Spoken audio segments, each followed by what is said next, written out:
Elizabeth with the Art of Cherishing Home, and today I'm going to be making a tin fish curry. I went ahead and added my olive oil to the pan. You're going to make sure that you want to smell the olive oil in the air before you start to add your onion. So before I add my onion, I have fennel seed and whole cumin seed, which is jeera, and I'm gonna put about a tablespoon of each one into my pan. So this is a tablespoon. I'm gonna go ahead and pop that in. I don't want them to burn because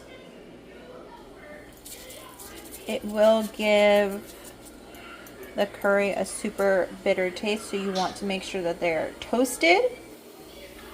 You're going to want to have them toast up, not burn. You're going to smell the jeera and the fennel seed. It's going to smell really good. I went ahead and pre-sliced long ways one onion. I'm not going to put the whole onion in quite yet. I'm going to put about half of the onion in and saute that into our curry. I have half of my onion in here. I went down and turned the heat down because I don't want to burn the fennel seeds and the jeera seeds. Hopefully I didn't. It kind of looked a little bit toasty, so hopefully my curry isn't bitter, so just try to avoid that. And I'm going to make sure that my onion slices start to get golden. Or you could do this step before you do the onion. You just don't like fish. Before you do this step, you want to get your can of tin fish, and you're going to want to drain it. So I went ahead and drained it, have the juices off to the side. Went ahead, took the skin off, took out the bones, and put some lemon juice on top. Okay, so once your onions start to look like this, you're going to add in your minced garlic. It's better if you use garlic paste, but I don't have garlic paste and I don't feel like doing it. So I'm going to put 1 and 2 heaping spoonfuls of minced garlic into my onion and fennel and jeera seed mixture. This is optional, but I am going to add in a little bit of ginger paste. I'm going to add in half a teaspoon. Not too much, just a little bit of ginger. Again, optional. So this is actually Thai chili that I chopped up. This is about 3 small Thai chilies. If you don't really like spice, don't use so much chili because this can be really spicy, so use less if you can't handle the heat. I'm going to add 3 diced tomatoes into my mixture. Tomato paste would be better, and you don't have to use yellow tomatoes, but I have yellow tomatoes. Red tomatoes would be better, but I'm trying to use up what I have from my garden.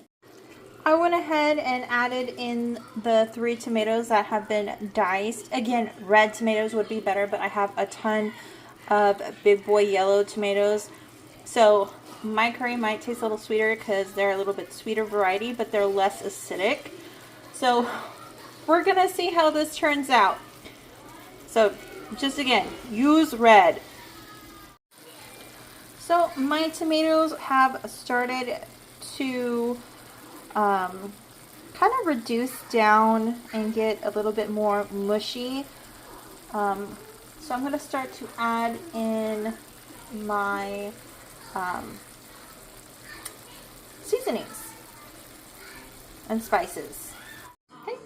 You're gonna take a good portion of cilantro and chop that up while it's simmering down.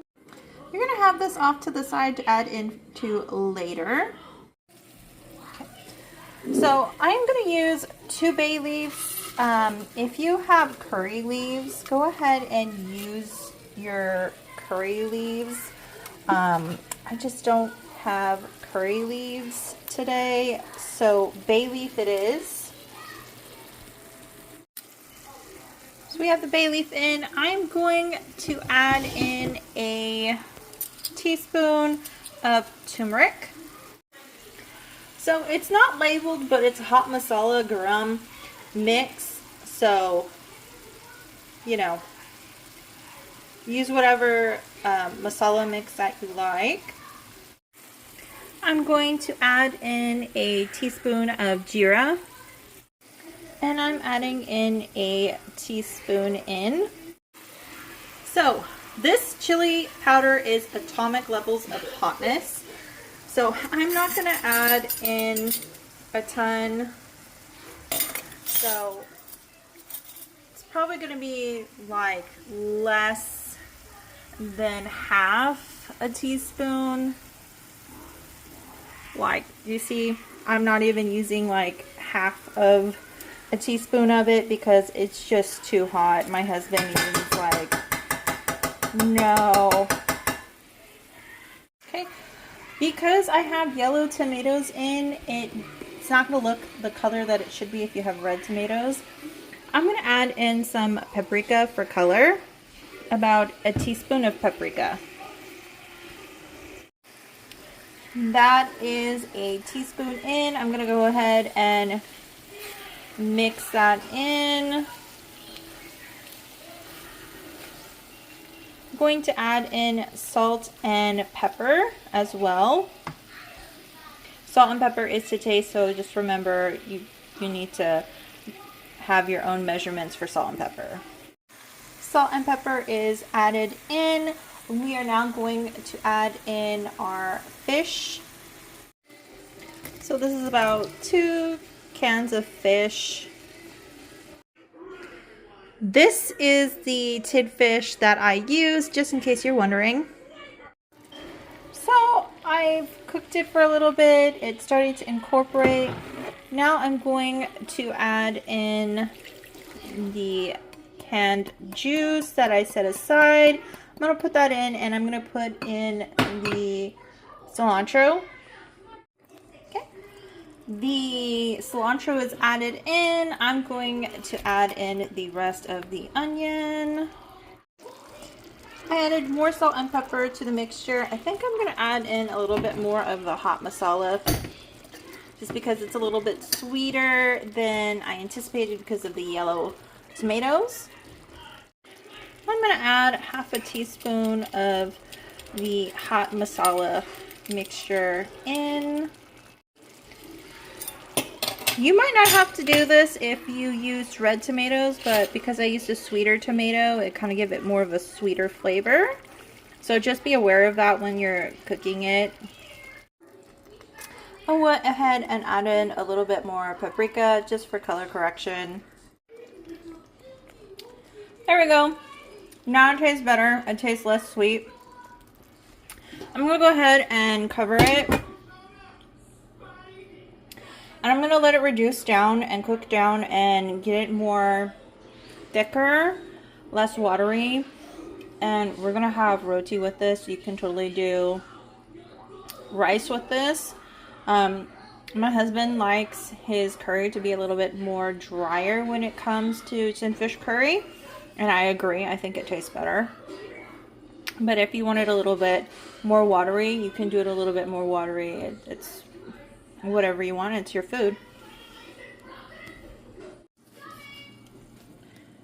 So I decided that I'm going to start making the roti while that's reducing down.